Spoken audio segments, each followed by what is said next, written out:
Hi, teammates. Welcome to the LiveWELL podcast, the podcast that connects you to all the topics to meet you along your well-being journey. I'm one of your hosts, Jen Collins. And I'm Seth Christopher. Welcome to the Well.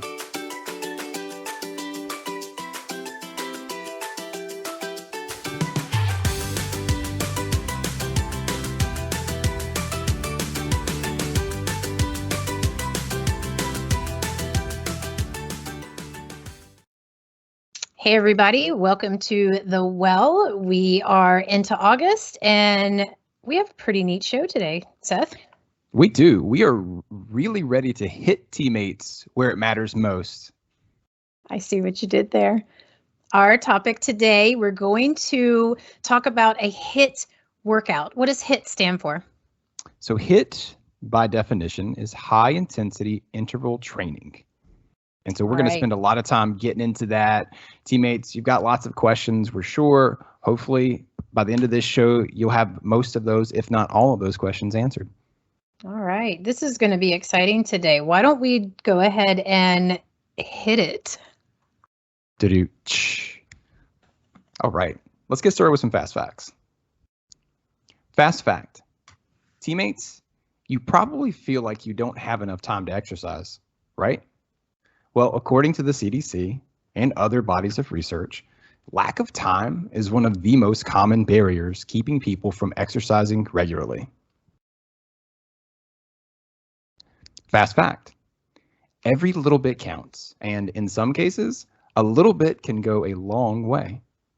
A 2017 meta-analysis showed that high-intensity interval training, or HIIT, workouts are effective in reducing cardiometabolic risk profiles. So just by definition, the HIIT workouts or protocols in this study were short, anywhere from 4 minutes to 30 minutes in duration. We all got 4 minutes or 30 minutes, right? And so what they found was, by looking at this body of evidence, is that the high intensity interval training had a significant impact on reducing waist circumference, percent body fat, resting heart rate, blood pressure, and fasting glucose. And they also noted that the biggest impacts were seen among the previously inactive and overweight or obese groups. Fast fact, HIIT may not be for everyone, but it's every bit effective as regular steady state activity. In fact, several studies have shown that high intensity interval training workouts can have the same positive impacts or risk reductions as moderate intensity activity. Okay, Jen, let's spend some time here. Let's dive into the well.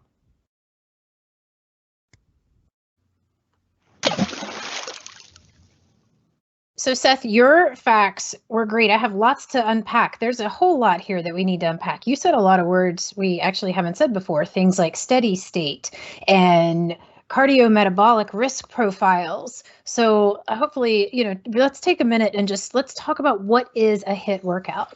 So high intensity interval training. If you could put it into just a few words, how would you explain it?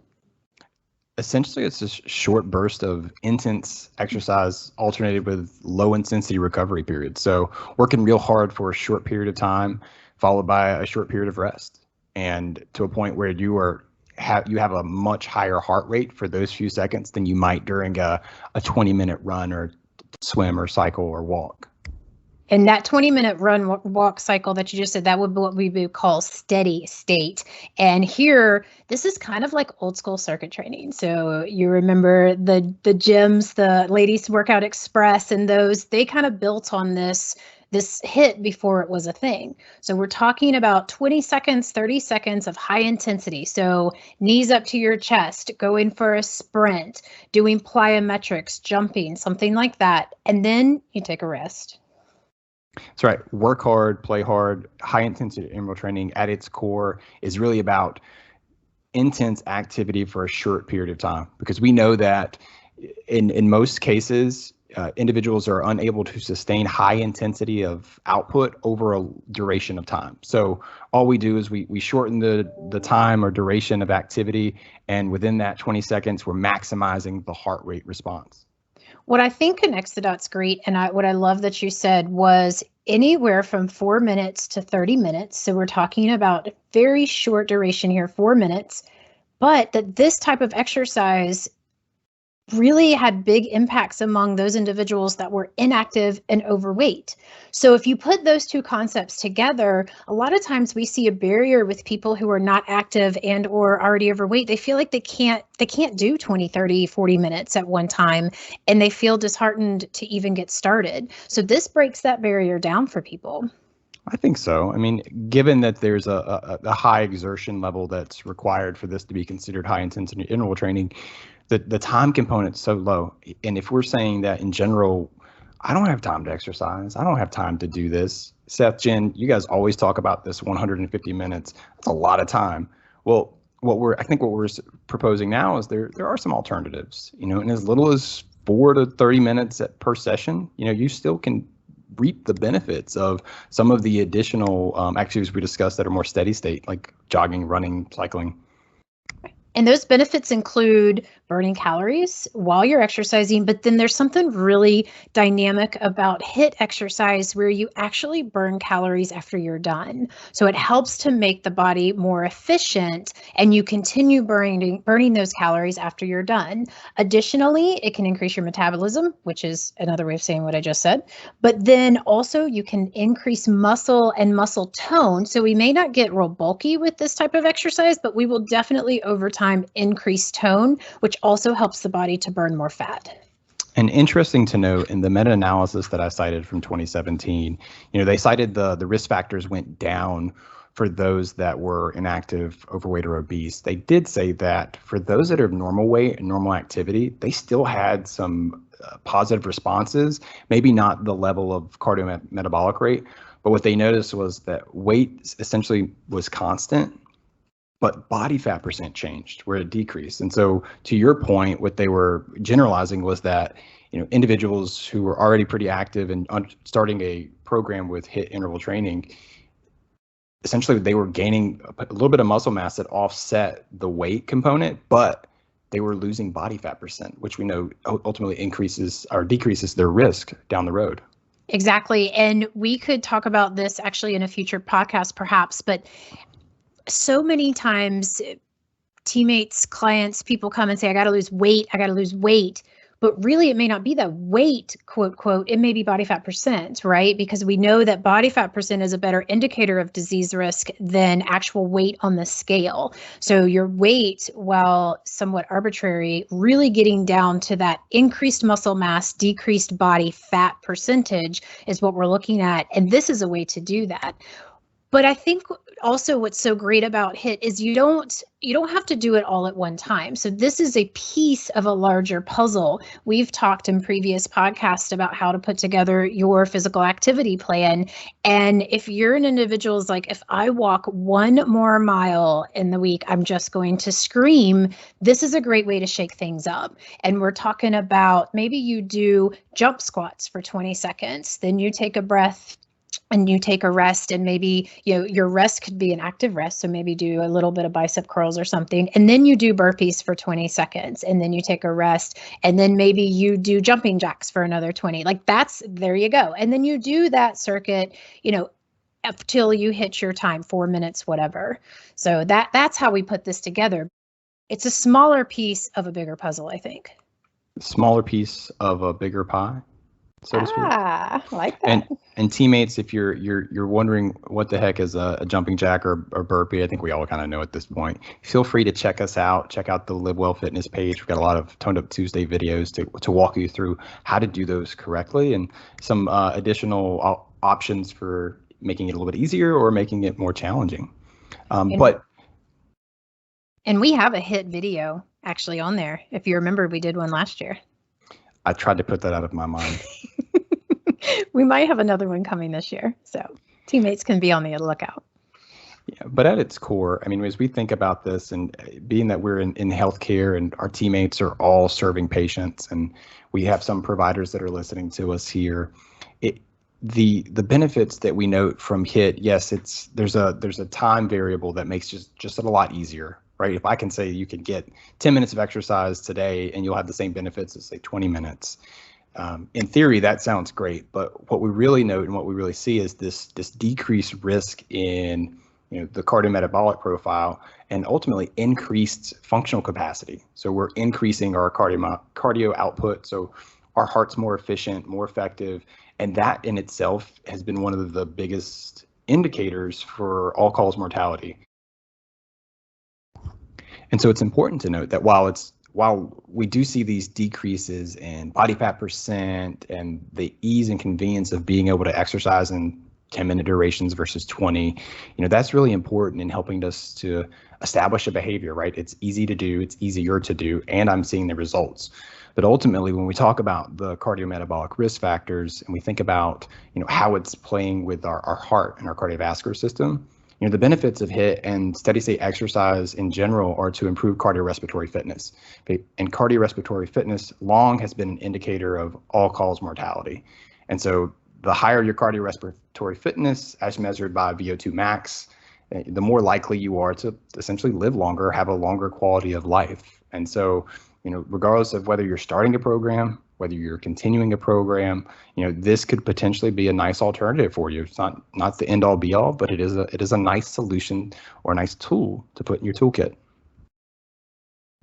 You're exactly right. And we know that physiologically, they have done studies that really prove that HIIT makes a difference. So it's just a great option. And it has been around for a little while. Like I said, I think the name before was circuit training, and then they just kind of rebranded to HIIT. But I think so many times we get caught in the I gotta go run for 30 minutes. I gotta go walk for 30 minutes. I need to ride the bike for 60 minutes. And that we just kind of get bored with that, honestly. So I like that, we have a HIIT option. Now, if you are a teammate that has a knee injury, a shoulder injury, a back injury, this may not be something that's safe for you. You can change things up because there are certain HIIT programs where somebody rides a recumbent bike for 20 seconds and then takes a rest. And then they ride again for 20 seconds and then take a rest. So this can be adapted. It doesn't have to be big, bold motions like squats and jumping jacks and burpees. You can make this work for whatever your limitations are. And preferences are important here too. Just because we know something is true doesn't necessarily mean that we want to do it. So, for example, if we're saying, and the research suggests that high intensity interval training is as beneficial as steady state. So for example, you can accomplish the same in less amount of time, but you have to work harder. And let's be honest, not everyone wants to exercise or work that hard, and that's okay. Whether it's you don't have a desire to, or you just don't have the physical abilities to keep going and pushing. I mean, every little bit counts, obviously, but if you've got knee issues, back issues, this isn't for everybody. It's just essentially an alternative. But Jen, as you highlighted, there are ways to do it to overcome some of these biomechanical concerns or issues that you may have. But as always, make sure you're consulting, talking to your physician, your provider. Make sure you're having conversations with the clinical exercise scientists. You're engaging with your care team to make sure that if you're getting ready to start this, that it's appropriate for you. Exactly. And we have health coaches on staff that can help you discuss, either build your routine or talk about different options for you. You can engage with our LiveWELL health coaches through the Total Health portal. You can get them on their schedule. And just as an aside, even if you've gotten your incentive, or if you're not on the health plan, you can still engage with our health coaches. They are there to help you meet whatever goal you may have. Yeah, definitely. Shout out to our LiveWELL health coaches doing very important work, providing a lot of great information, and teammates, they're there for you. So make sure that you're taking advantage of that resource, because they do a fantastic job, and we know that they will help get you on the right track.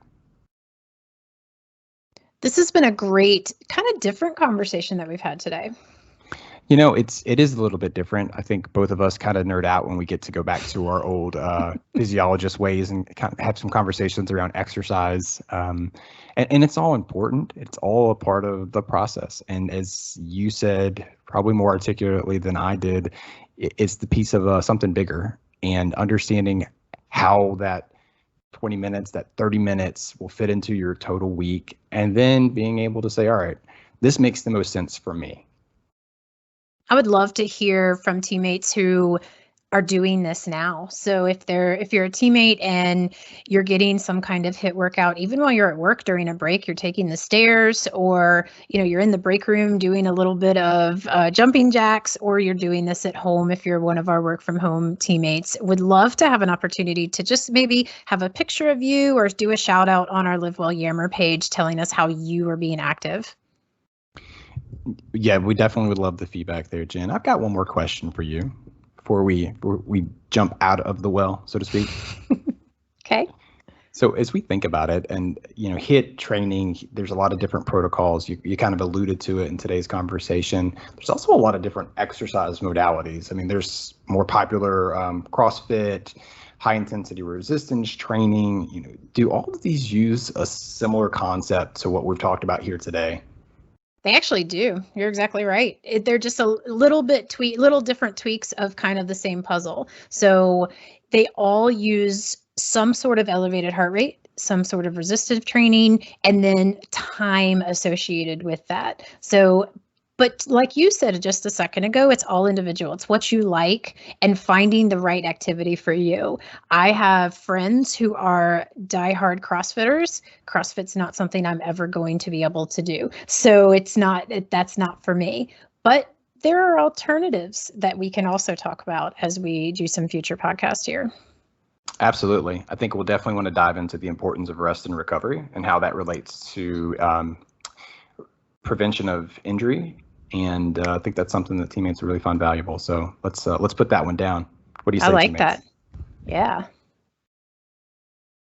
All right. We discussed a lot. I think we got through, HIIT training. We talked a little bit about steady state.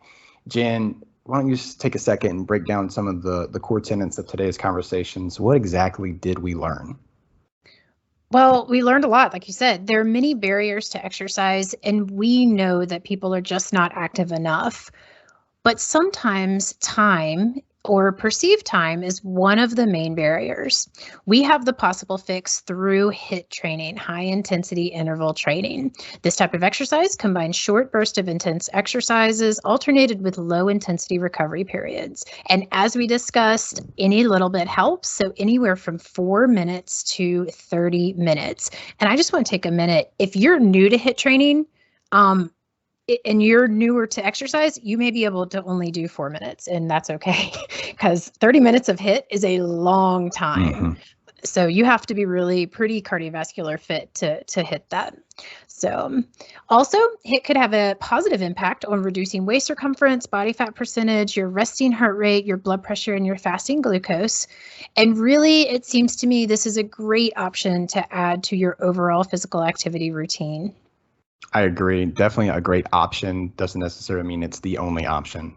Teammates, if you have questions about whether this is right for you, obviously engage with your provider, engage with your local clinical exercise physiologist. But we also have the LiveWELL health coaches to help get you on the right track. And then if you have questions about some of the workouts, and if you want to try a LiveWELL HIIT workout, feel free to check us out on the LiveWELL fitness page. Again, that's the LiveWELL fitness page. You can locate us and tons of other videos to help get you started or move you along the way. Our next podcast will be airing in September, and check us out. We're going to talk about alternative approaches to exercise. And teammates, you may be pretty surprised by what we've come up with. And no, it does not involve lifting and putting down a bag of chips. I asked, trust me, I tried to get that one. We're not going to discuss it, but we're looking forward to that chat as well. And teammates, don't forget to visit the LiveWELL website. As mentioned, a lot of details there on connecting with the LiveWELL health coach, access to the LiveWELL fitness page, the well, always available for you there as well, and additional information on connecting with the dietitian. Our resources are listed at the end of the show, and we'll add links to the programs discussed today in the comments on our streams channel. Looking for more things LiveWELL? Not following our streams channel yet?